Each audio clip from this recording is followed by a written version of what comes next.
정은정 작가 모셨습니다. 어서 오세요. 네, 안녕하세요. 정은정입니다. 네, 첫 번째 이슈는요. 네, 인권의 이름으로 두 번의 권고장을 받은 서울교통공사 이야기입니다. 네. 예, 서울교통공사가 정치적 중립성에 방해된다면서 이 세월호 추모 광고 게재를 불허를 했는데요. 네. 이에 국가인권위원회가 광고 게재를 재검토하라라고 권고를 했습니다.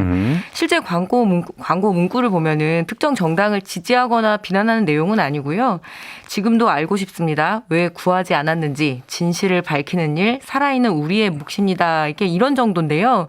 이 정치적 중립성 문제는 크게 없어 보이는데 네. 인권위 권고가 쉽게 수용될지는 의문입니다. 왜요? 전적이 있기 때문인데요.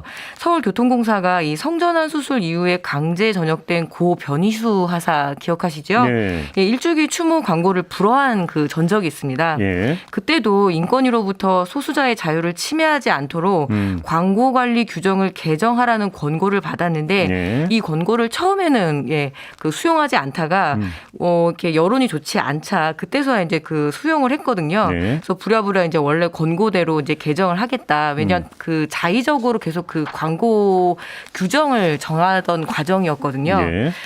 게다가 최근에는 이동권 보장 시위를 하는 장애인 단체를 적으로 규정하는 이 대응 문건을 들켰잖아요. 그래서 네. 이제 사과까지 하는 일도 있었는데 예. 서울교통공사 말 그대로 공기업입니다.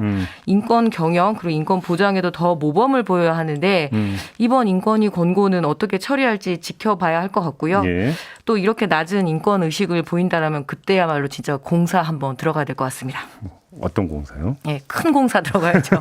예. 그걸 영화에서 많이 듣는 대사인데요. 네, 그렇죠. 연장 좀 동원하잖아요. 왜 같이부터 무섭게 하세요? 네. 네. 자, 두 번째 이슈 가죠.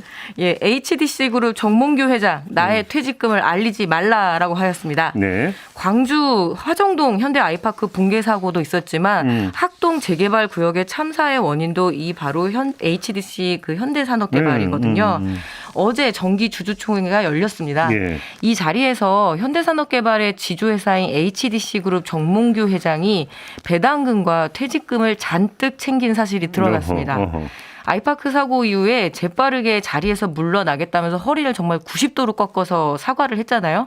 하지만 그만둘 때 그만두더라도 돈은 확실히 챙긴 건데요. 네. 이날 현대산업개발과 HDC 그룹의 배당 결정으로 정 회장이 받을 수 있는 배당금이 약 46억 원 정도로 예상이 되고요. 예. 퇴직금은 현대산업개발 측이 정 회장의 개인정보라서 확인해 줄 수는 없다라고 하지만 노조에서는 한 68억 정도 책정된 것으로 보인다라고 주장을 하고 있습니다. 합치면 110억이 넘네. 네, 이게 사실이라면 대형 참사의 경영 책임은 안 지고 배당금과 퇴직금은 100억을 넘게 받고 튀는 정말 이렇게 블록버스터급 먹튀 장면인데요. 네.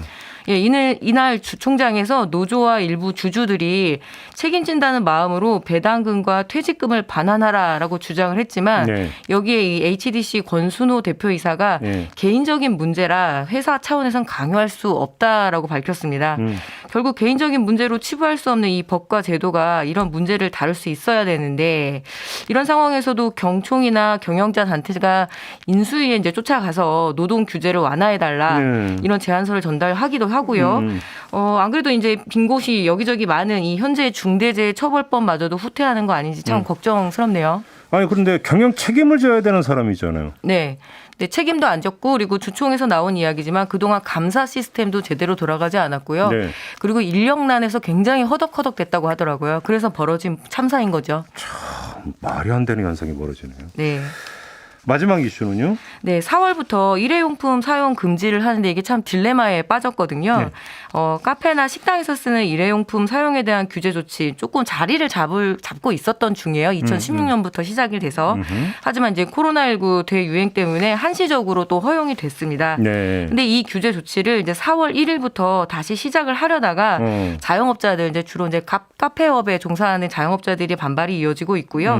안철수 대통령직 인수위원장도 과학 방역과 그리고 자영업자들의 보호 조치로 일회용품 사용이 불가피하다며 속도 조절을 요구를 했습니다. 그래서 환경부도 계도 기간을 갖는 방향으로 결정을 내렸는데요. 예.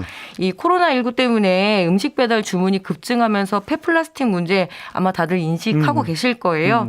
사실 일회용품 사용에 대해서 예전부터 상당히 관대한 나라가 한국이라는 지적을 많이 받았습니다. 네. 생산 비용이 싸고 그리고 그릇을 닦는 그 인력을 배치하는 것보다는 일회용품을 그냥 쉽게 뒤늦게 써왔는데요. 특히 이 유독 카페 일회용기 문제만 좀 도드라지고 있습니다. 우리 식당 가서도 그냥 이렇게 쓰잖아요. 젓가락도 쓰고 숟가락도 쓰고. 저 얼마 전에 족발 한 번씩 평 먹었는데 엄청나죠. 플라스틱 용기가 7개인가 8개인가 나오던데. 예, 맞습니다. 그래서 처리하기도 굉장히 어렵고 사실은 깨끗하게 또 세척을 해서 내보내야 되는데요.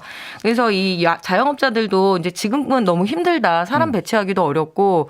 그래서 이 플라스틱 문제가 당장 발등에 떨어진 문제거든요. 네. 더 이상은 미룰 수가 없는데 이 사안을 보게 되면 일단 급하게 시민의식 개선이 필요합니다. 테이크아웃을 해서 그것들 또 처리를 못하고 그냥 아무데나 또 두는 경우도 많고요. 그렇죠. 그리고 무엇보다 좀 재활용률을 높일 수 있어야 되고 값을 치러야 됩니다. 그러니까 보증금 제도라고 하는데 음료를 구매할 때 플라스틱 값을 내고 그리고 적극적으로 회수 조치를 해야 되는데 지금 스타벅스만 하더라도 이 다회용기 반납하는 애들 굉장히 줄을 길게 서거든요. 그래서 이런 불편을 좀 해소할 수 있도록 좀 대형 매장부터 노력을 하고 작은 매장까지 이렇게 파급될 그러게요. 수 있도록 그런 정책들이 좀 필요한 것 같네요. 이런 얘기 자체가 일회용이 되면 안 되는 거죠. 또. 그렇죠. 알겠습니다. 수고하셨습니다. 정은정 작가였습니다. 네, 고맙습니다.